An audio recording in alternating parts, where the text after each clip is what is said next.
Sorry, I'm Yes. emergency physician, come from Taiwan. Thanks for your offer. I'm very much like simulation and use this to help medical students. In Taiwan, students in clerkship constantly adapt to new environment and learn to interact with new people when they rotate to a new specialty, which limited the opportunity for immersion and exposure to patient care. Also restrict the meaningful interaction with supervisor and their practice. Using the lens of community of practice, they start from legitimate peripheral participation. Ideally, situated learning could happen through their gradual immersion and the participation in a workplace activity, which can shape their first experience as physician. It will be better the newcomer can be assigned manageable clinical tasks for their hands-on practice. Of course, that is a long proximal development.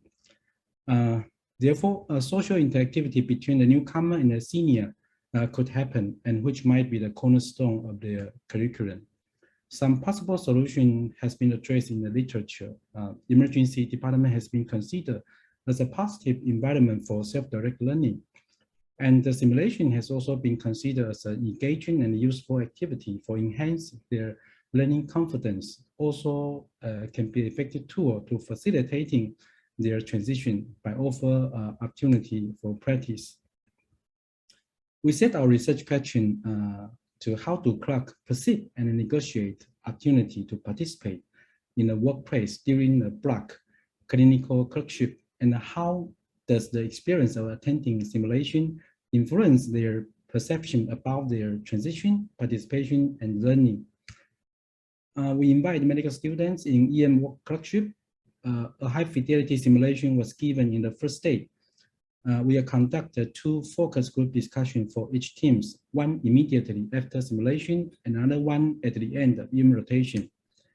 Contextualizing learning scenarios were also given for their learning. What happened? Medical students can be frustrated by the tension of legitimate participation and transition. They feel, as compared to our staff, they feel stressful, unconfident, and also very difficult to be engaged in the emergency team. And they have experience of identity dissonance. What challenge the teaching and learning? Because emergency department is a workplace full of uncertainty and complexity.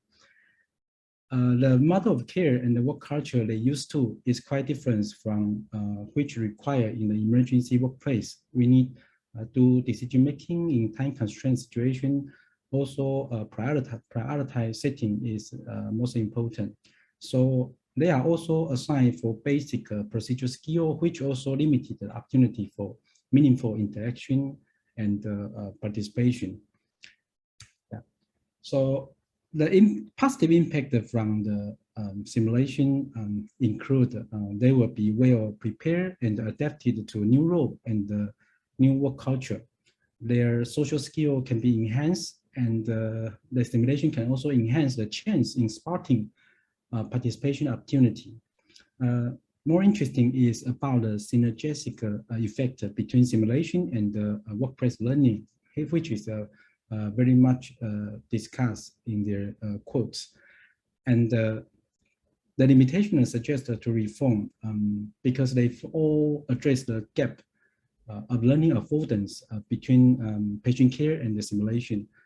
Also, they want to increase the frequency, revise the content, and also supported material.